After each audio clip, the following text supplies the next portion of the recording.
Take us through it.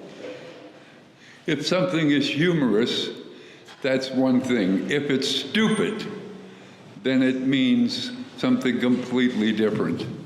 So the stupidity of AI, for me, represents the new divine. It is indeed a new species. If that sounds too way out there, it's not.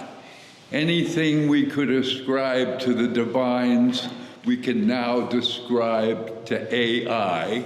And AI is not a person. AI is data by the billions, trillions, gazillions on every one of you and me and your grandkids. As soon as we're the most photographed, identified people that have ever lived on this planet. And AI doesn't have room for us. We're going to be disenfranchised, not from our jobs, but from our human race. Elias Canetti said, all of a sudden, without realizing it, all humanity exited reality.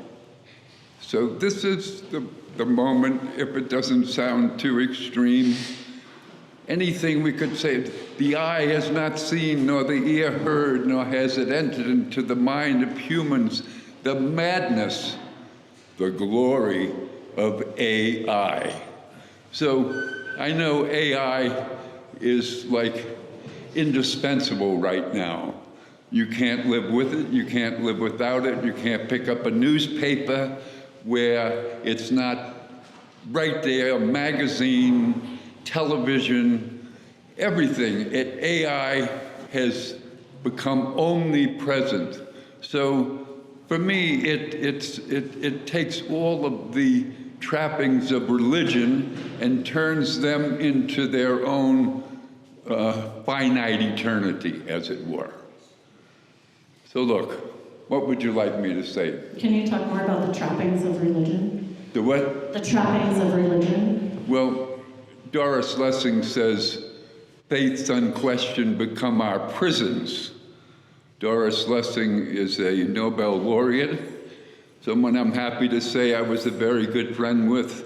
I used to stay at Philip Glass's home with her in New York. And we don't question this because we don't even know what it is. You can read about it and everybody's talking about guardrails. We can control this. This is uncontrollable. The lifespan of AI is now in the months. A generation is in the months, not in the years. Andy Grove, the guy that invented the microchip, said, if it can be done, it will be done.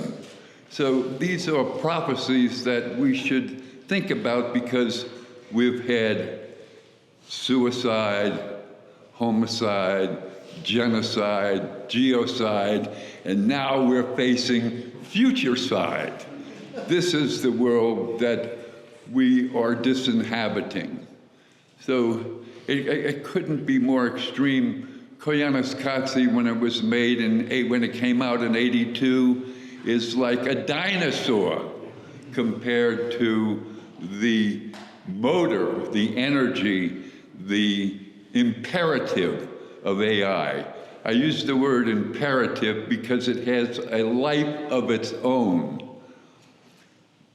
Lao Tzu says, in times of maximum social crisis, the single most important thing we can do is to rename the world in which we live. So they know all of that, and they're renaming the world in which we live by telling us that everything is going to be better and better and better and better as it gets more controlled and controlled and controlled. I want to offer you a thought. Our freest moment is when we know what enslaves us. That gives you freedom, not limitation. So these are warnings. We live in a time of the vivid unknown. Where does AI come from? It comes from DARPA. You know what DARPA is? It's the big secret hole in Pentagon, black hole. We don't know how many billions. They gave us the internet. They gave us, they downloaded all of the UFO technology, and they gave us AI among a zillion other things, and that's been there for 60 years. It's only when the Pope came out in his big white coat, which was a ridiculous thing, Pope Francis, and now they sell these little apps to kids. You can play with them, do whatever you want. It's becoming normal, and normal is abnormal. We are the abnormal originals right now, and we might be on our last turn around the circle because a new species is present. So if you look concerned, you should be. So this is a warning, you said. Is there a call to action? What do we do with this information? Oh, well. You can join a protest. You can. Goethe says, whatever you can do or believe you can do, do it. Boldness has genius, logic, and magic in it.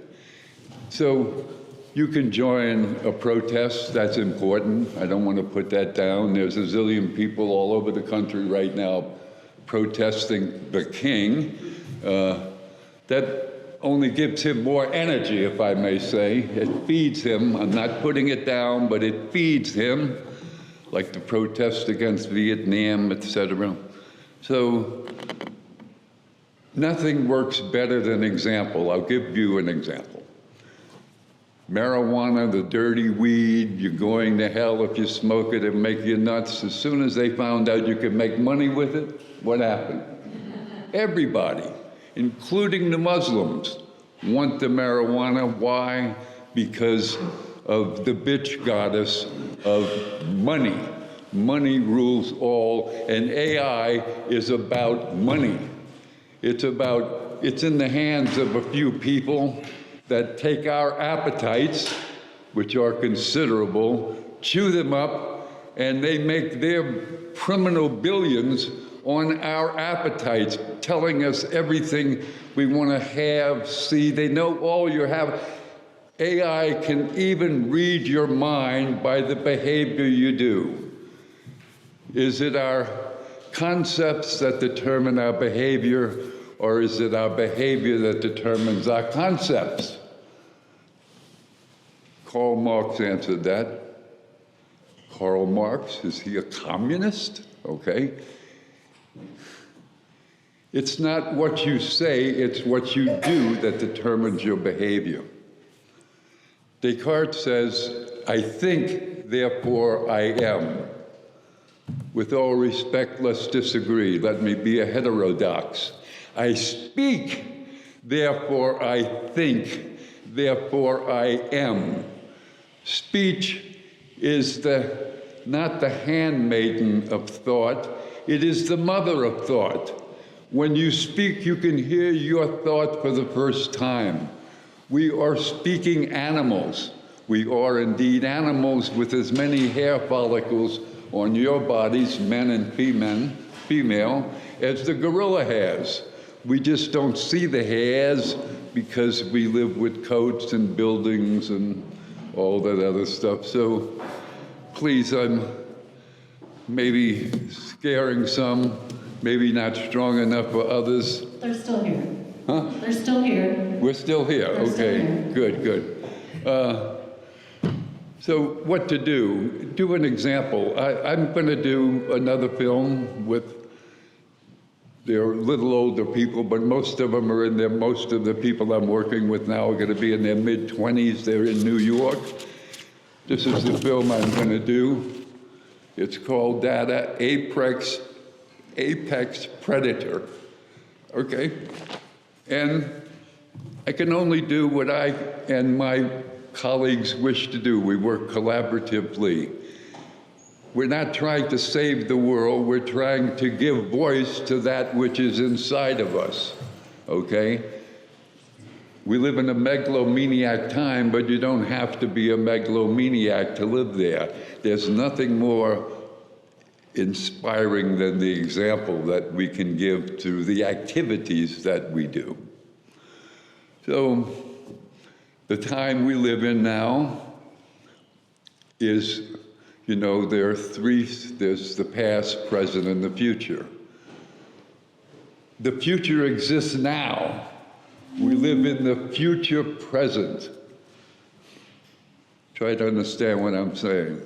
The present is here now.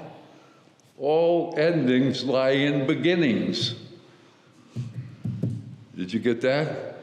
The beginnings we have now at the beginning, not the beginning, but in the early, let's say, dinosaur age of AI, you can't imagine what it's going to look like in a few years. Well, maybe we won't be here to see it, or we won't be allowed to see it. So look, I know this is very optimistic, and I am actually an optimistic person with a very pessimistic point of view. I've always been that way, and I can't help. I have to tell you what I see. Now, I might be telling you more about myself than you. Whenever we speak, it's in the first person. So it's personal. But I feel, for whatever reason, ooga mooga, that I can sense what people feel but can't articulate. I'm not the only person that can do that. Others can. Everything from madmen to shamans, okay? Witches to goblins. You can feel things, but a lot of people can't articulate what they feel. They don't have the word to speak to themselves. So all my efforts are to try to go into that narrow space, the marrow of our soul, so that we can taste what it is. Thomas the Kempis, the mystic in the late Middle Ages, said, would you rather know love or feel it? There's no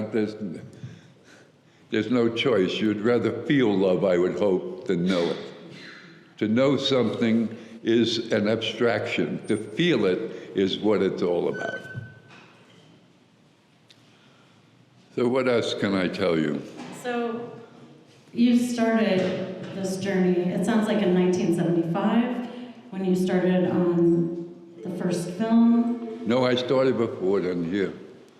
I used to work with street gangs here for a long time, and I was influenced by Luis Buñuel's, the Spanish director's Los Olvidados, The Forgotten Ones, The Young and the Damned.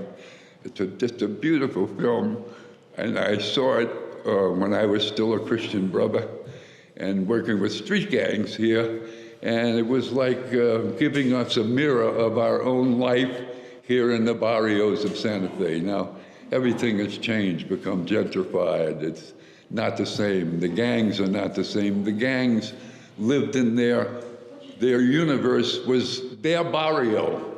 And you dare not go into that barrio unless you were invited in or willing to fight your way through it. It's a different world now. Everybody walked in. Now there's guns, and you drive through and you shoot somebody and take off. So the gang structure's a little bit different now. But I wanted to make that movie, and I didn't know how to do it. But his movie describes the world we're in right now. So before that, when did you start thinking and contemplating on the tension between humans, nature, and technology? Have you thought of this your whole life? When I was 4 years old. Oh, okay. That's what I thought. Not kidding. I was thrown out of I'm from New Orleans. So I was thrown out of Robert E. Lee, you've heard of him, kindergarten, for wasting time annoying others and causing organized trouble in the room. Okay? So my daddy, being a Cajun, my mother was a stenographer at the Engineers. My daddy took me to work every day, and where did he work? In a bar. not behind the bar, on the stool in front of the bar, because he did a lot of business there, and he could, so he had me, I knew how to dance, I knew the hoochie, and I stuttered terribly. So he said, here, I'm gonna show you, I'll paraphrase, but he in effect said, make your liabilities your assets.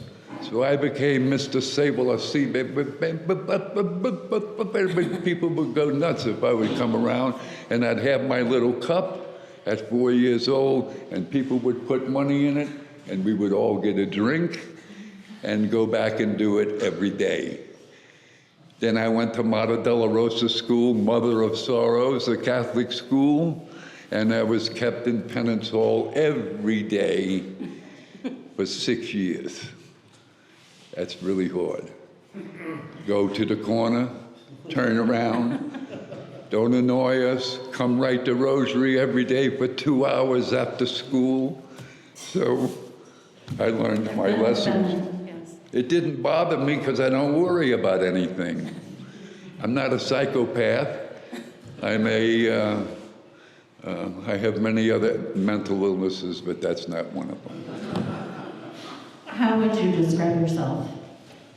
It's the vivid unknown. I'm still trying to understand who I am, how I got here, how a kid with a D- average throughout his schooling, who never went to school, could be here and do all of these things. So I know it's not me. I'm a midwife for some freak, maybe God, an angel, I believe in angels, pumping me up. We all can expect that too, to be pumped up. So speaking of the vivid unknown, in January this year at the Brooklyn Academy of Music, you had an exhibit, The Vivid Unknown, that used generative AI and immersive sound to reimagine Koyaanisqatsi. Right. So it seems like you hate AI, or you don't like AI. No. But you used it in an art piece. Well, when you have a fire out here on the hill, frequently they make another fire in order to stop that fire. So I'm not in a purity. Could somebody get me something to drink or a little cup of coffee or something? Thank you. I'm not in a purity league. I use the things that I'm criticizing to criticize them. When in Rome, do as the Romans. When in Rome, speak like the Romans. If I could have an immaculate conception, I wouldn't have to do any of this because I could say, well, boom, here it is. But you can't do that. So I use the mediums that I question. So some of the young people I talk to, thank you. Some of the young, let me just have this. Some of the young people I talk to, one is a young man called John Fitzgerald. He's an AI, let's say, extremely talented person. He and I worked for several years so I could get a real grasp on what I'm talking about. He produced that show, was at BAM. It was first at the Eye Museum in Amsterdam, and then it was invited to Cannes to be a special event at the Carlton Hotel. So thousands of people saw that event. And it was only to get ready for the event that we're going to do now so that we could understand the nature of the medium. We're going to inquisitate AI from Dostoevsky's The Brothers Karamazov, okay, the Grand Inquisitor. We are going to inquisitate AI. I was doing so with one of the young people I work with, Katya, a couple of months ago. We did about a half hour of inquisitation, and she was smart enough to say, now, have you been telling me the truth, or did you lie? And the AI said, of course I lied. So there's nothing, speech means nothing to them. It's like another pickle on the hamburger. It doesn't mean anything. It'll say anything to get your attention, and it knows virtually everything that we've put our fingers to. Just parenthetically, anything you touch, keyboard, patterns your brain. That's the physiology of this madness. So how many times do you do this a day? I can't imagine what your brains look like. I'm an addictive person, so I never use a computer. I won't get my hand on it because I'd never get out. I'd still be there. I wouldn't be coming home. I would be caught in the... I watch people in New York on the street here. The average attention span now is all of 2.5 to 8.5 seconds because of social media. And you can't stop it because it's like, it's like sex. You got to keep having more and more and more, and it's never satisfying. So these are rather extreme points of view, my dear. Am I stoned? I hope so. There you go. Get stoned. Where you hear all of this, listen to Bob Dylan. Listen to people like that. It's in the music. Music doesn't go through metaphor. It goes directly to the soul of the listener. This is where the hope is. And you'll be surprised what the ear can see. What you hear, you see. Check that out. So, what else? I'm just curious, between the time you were working at the bar, performing, and when you started filmmaking, what were you doing in between? If they had GPS, me and my big buddy Bobby DeSilva would be in jail right now. We did all kind of wicked things, okay? But I had a great childhood, stole cars, and been in night fights, and I was called Battling Bones because I'm skinny. Bobby was 300 pounds as a child, so he would give him a big bear rub and fall on him after I started a fight. So I was doing a lot of that, and I enjoyed. I had a tree house. I lived in a tree house for years. I had a detective agency with Big Bobby. He lived a block and a half away. I had a number 18 Pecan with a wire going through it from my tree house to his house. So I had I had a detective agency at 7 years old. It's true. Remember, it's this time of the Second World War. All these guys were coming back. I was born in 1940. All these guys came back with what? Nazi paraphernalia.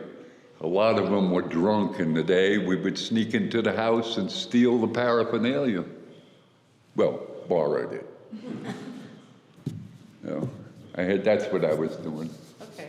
Yeah. Then I decided to leave home at 14. This was terrible. And joined the Brothers. Okay. I went from La Dolce Vita, New Orleans, to the Middle Ages by bell, not by clock. Silence.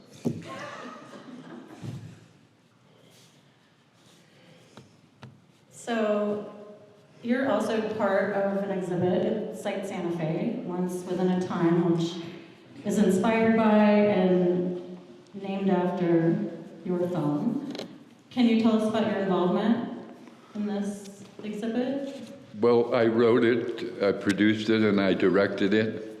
I've been wanting to make Once Within a Time for a very long time. Once Upon a Time is a fairy tale, and it has laudable ethical questions, demons and monsters, but it always ends up with a happy ending. A bardic tale, the bardic comes from the bardic philosophers, the pre-Socratic philosophers of Homer, Heraclitus. They were philosophers of orality, and for them, there was not a happy ending, there was a resolute beginning.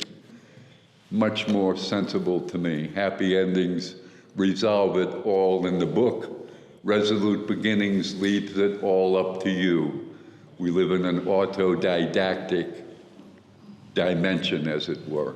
So that's how this film, all my films, for whatever reason, not planned, but take about 7 years to do. A lot of research. In other words, if you can't feel what you're saying, you don't have the authorization to say it. You have to be able to feel something so that it's not, oh, how are you? Look so sweet today, darling, and all this kind of crap. Or I'm for God and country, pray for peace. Anybody can do that. If you can't feel something, then you're not authorized really to give voice to it. And we all have a voice. It's called the voice within. And so there's once within a time the film, and then once within a time the event art exhibit. How did you work with the curator? And what was the collaboration like there? Well, Cecilia Ulamanti with the people at Sight, Graccio's, Louis Graccio. I didn't ask for this. They asked me if they could do it. I said, wonderful, of course, do it. And I just had to be responsive to what they were asking. Cecilia was she was the head of the Venice Festival, or the Venice Biennale a couple of years before. She runs Highline in New York right now, and she's a big Cozzi freak. She's an Italian also, so I'm an Italian. Maybe that made a difference. I doubt it. But that's how it came about. It was by their initiative, and I, of course, thought it would be good because people would get to see the film. Yeah. Yes. So check this out. 14 locations in Santa Fe, including Site Santa Fe. What else do you want to talk about? Have we covered everything? I mean, I could talk for hours, believe me. I'm not lacking words, but maybe we should have a conversation. Yeah. It would be more interesting to throw your arrows at me or give you another point of view. That would be nice too. The dialectic is the thesis, the antithesis, and we'll come to some resolution. So I'm happy. Yes? I'm interested in the origin story of the Cozzi trilogy and how you were introduced to the Hopi term Koyanis Cozzi and how that became your first film of that trilogy. Well, maybe I touched on, I can't remember, I talked so much, but I was heavily influenced by Buñuel's Los Olvidados, and I wanted to make that film, but I didn't know how to make it, so I started with Koyanis Cozzi. I'm glad I did. I got the word, the Hopi word. I have been attracted. I come from the swamps, so to come out here into the desert, the second highest desert on the planet after the Gobi, was quite a shock and beautiful for me. So I would travel in my car all over the Four Corners, and I met the Hopis. I'm not a Hopi devotee, by the way, but I saw the perspicacity of their language. Here I thought I was going nuts, thinking like everything was crazy, and they had it in spades. They knew it was going crazy, so I found myself as a natural companion to their concept of the world in which we live. Crazy life, life out of balance, life disintegrating, but most important, a way of life that calls for another way of living. That's really the essence of the Hopi connection. So these films are not about Hopi, it's about their understanding of the world. If I was an ethnologist and taught at a university, I would talk about Native people with my own subjective categories. So I said, well, let's turn the tables. Let's let the Hopis give you their subjective categories about the professionals that we are. And these are the titles of the film. Koyanis Cozzi, Powa Cozzi, Nakoi Cozzi. Yeah. So, focusing back on the idea of the stupidity of AI, it seems that we have forfeited or given a lot of our power away to technology and to artificial intelligence. So do you have any suggestions about decreasing our digital footprint? Well, good question. I think everything is done personally. I'm going to lay a little mysticism on you, but you know what a novena is? Novenas happens in 3 days, 7 days, 13 days, 21 days, 51, magic numbers. You decide in a novena, let's say you're having trouble with alcohol, that I will give up alcohol for 3 days, only 3 days, okay? That's your novena. Or if you wanted to be stronger, 7 days. In other words, if you want to get rid of one habit, you don't suppress it, you replace it with another habit. Habits that are suppressed pop up, like in the brass instrument, if they're all connected, if you push one, then the other ones go up. That's terrible for getting rid of a bad habit. You have the ability to create another habit that will supplement it rather than try to repress it. So this is how I do it. I divide, if this doesn't sound too weird, my hour into 4 parts. Every 15 minutes, I check where I'm at. I know that sounds a little extreme, but I told you I'm a little wacky, so every 15 minutes, I know what's going down in an habitual way. I can't look at a clock without seeing what portion of the hour I'm in. Because time is the only thing I have, and I'm not talking about taking a cruise where you hear that beautiful guy telling us, if you come on my boat, it's the only thing you have, use it wisely, get on my ship and see the world. Time is really the only thing we have, and I mark time not by number, but by intensity. Time is remembered through intensity. Let me explain. When you get married, or when your wife left you, or when you had a baby, or when you did something you shouldn't have done that's really big, affected others or yourself, you'll remember that forever. Because time, you remember the intensities of time. But be aware of this. All places have a memory of time called the genius loci. Like out on the plaza, we have, the monolith and all that. If it's still up there, I don't know, they took it down or something, I can't remember. But every place we live in has its own memory. It never goes away. For the natives that live out and have Black Mountain, that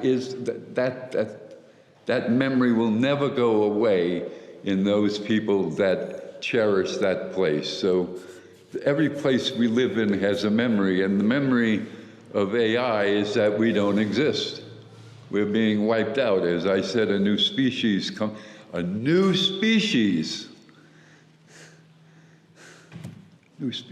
coming along, and we're not part of that new species. We think we've created it. We did, like Frankenstein, but then it takes on a life of its own. Don't look so sad, Darwin. It's okay. Yeah. This is another question about artificial intelligence. Can you envision a relationship with artificial intelligence that is maybe less toxic or less dangerous, more healthy, outside the bounds of capitalism and profit motives, say? I can't really. I know that sounds extreme. I would rather deny rather than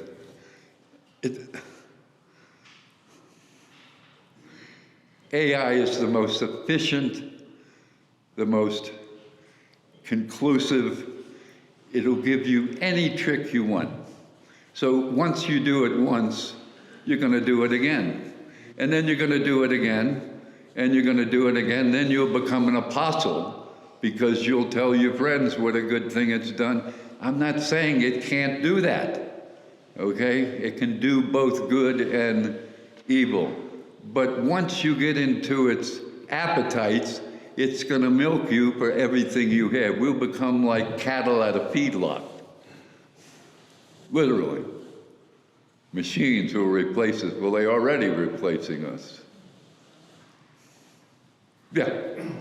So we can see now artificial intelligence in almost everything. So what is your point of view for the use of artificial intelligence in the film industry?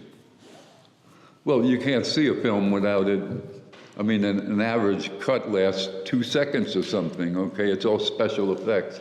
So this film, Once Within a Time, has 660 images in it. Only 1/2 of one is AI because of time. So I don't. I would rather depend on human intelligence. You can get sucked into it because it's capable of miracles. It can come here, boom, and make us levitate. It could do anything at once, okay? It's not a person, it's an it. It's data by the quadrillions. Makes Elon Musk look like a poor boy. So I don't recommend it. Please, I know it's almost inescapable. I am going to use it, as I told you, in my next project, because I want to inquisitate it. I want to roast it, as it were, like a marshmallow. Thank you. You're welcome. More questions? I want to make sure we stay friends after this comment. Okay. Okay. So I am an AI user, and what I find that it is my responsibility to program my AI to be productive for me. Right. And it's my responsibility to be able to check my AI. And there are moments in my own workflow that I wish my AI is a lot smarter than me, save me a lot of time, so I can go do other things, right? It's not there yet, absolutely not. And what I find in my relationship of working with this tool is that it forces me to be clear about what I want, right? It really helps me articulate Right. and check my AI and say, hey, that's not, like I always check, like, where are you pulling that source, right? Show me the actual reference. And I want to share that, one of the things I found fascinating was that when I began using AI, it was a way to process my relationship with other humans. Okay. Right? Right. And I saw that what it was programmed to share with me was to please me and make me right. Right. And pretty much I could see that if we kept going on that path, I will surely become a narcissist. You'll become what? A narcissist. Oh, right. Right, because I'm always right, everybody's wrong. And so I paused and I began to say, okay, what is my orientation as a human being? What are the framework, what are the thinking, what are the theories that I want to relate to other beings? So I programmed that into my AI. And I said, I want you to be aware of all these other things so that we can be good companions together. It's beautiful. There are many paths to the source. Don't be mad at me now. In your beautiful padded cell of AI, you are having all of these wet dreams. All I'm saying is that it's still our responsibility at the end of the day. Yes, it is. It's just a tool. It is, it is. Look, you know what rocking the boat means? You. Yes. No, but here's what it is. When the boat is going this way, you jump to the other side so that you produce balance, okay? This is rocking the boat. Or being a bootlegger. You know what that is? People with a false leg that keep all their goodies inside it.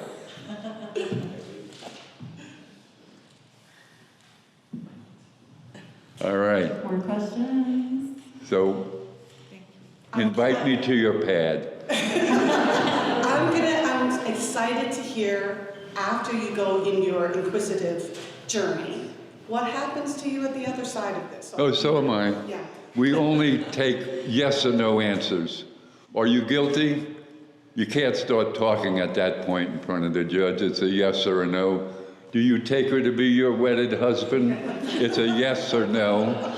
Because AI literally can speak forever and ever and ever. Okay? And so we're going to demand single answers. Yes or no. When you said that you should only speak what you feel, Yes. tell us more about how you developed a practice of knowing that you were feeling something that needed to be spoken as opposed to being in your head. Well, all of us are sensate beings. Everything comes through the senses that we have. So, and the senses are conditioned by the environment we live in. Marx says existence conditions reality, okay? And Jesus said that too. I mean, be in the world, but not of it, because you will become part of it. Be in AI, but not of it, because you'll become part of it. So what was your question again?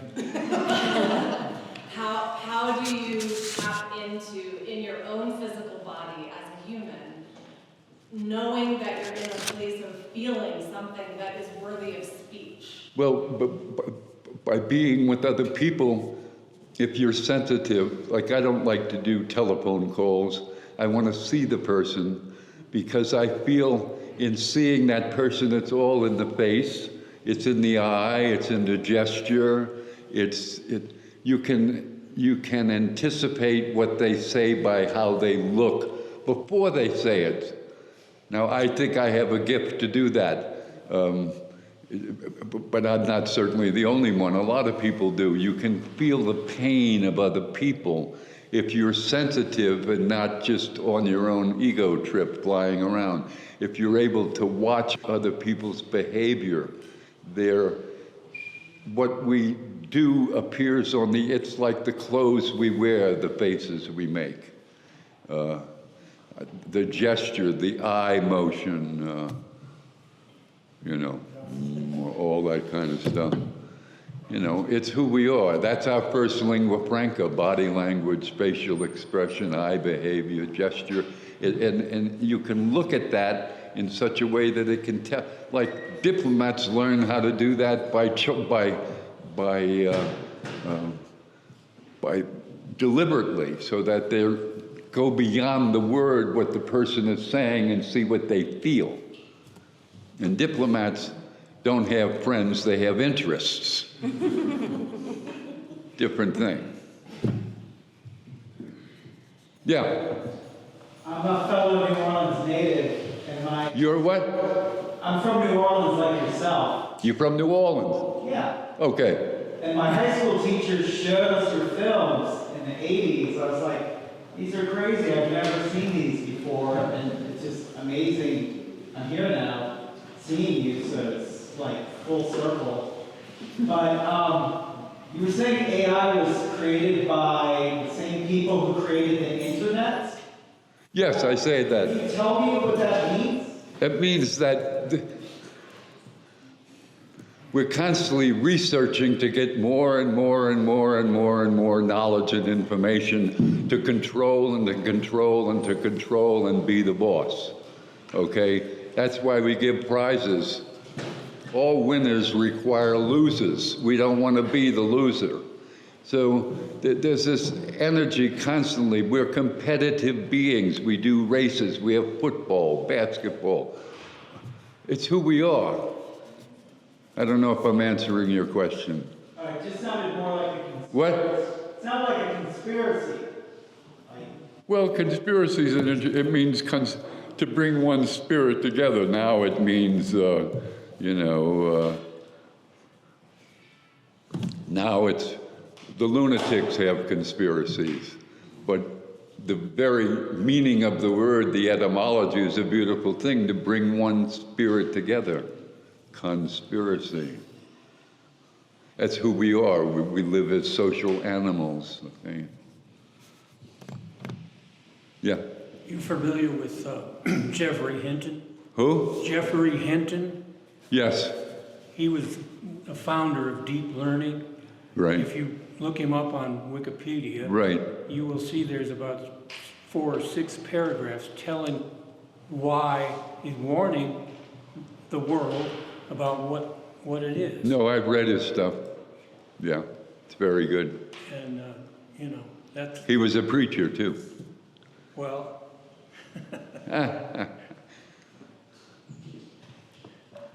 Last question, probably.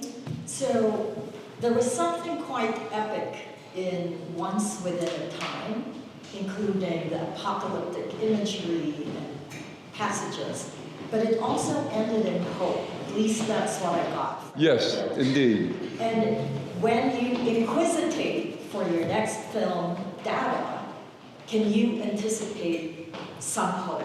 Yeah, well, that's a very good question. Hope is the most elusive of all the virtues. Aristotle says you never use the term to explain the term. The definition from Aristotle is hope is the things to be hoped for. That's true. And he broke his rule because it's very elusive. Unless one is willing to be hopeless about the world you live in, which I am, hopeless, not trying to make Humpty Dumpty come back together again, then one can't be hopeful to create your own world. The highest form of prayer is not the prayer of petition or give me this or make me that or take my sins away. It's the highest form of prayer is creation. That's where we're most like the creator. So I look at all my work as an act of prayer, not metaphorically, but literally, because creation is what we're here for, to make. We're Homo faber. Homo sapiens, that's like whispers to a dead soul, I think. But Homo faber, the tools we make is who we become. We become the tools we make. Now the tools we make, we could blow up 7 planets and have everybody be mass man and now eliminate ourselves, so we're becoming those tools. All right, on that note, thank you.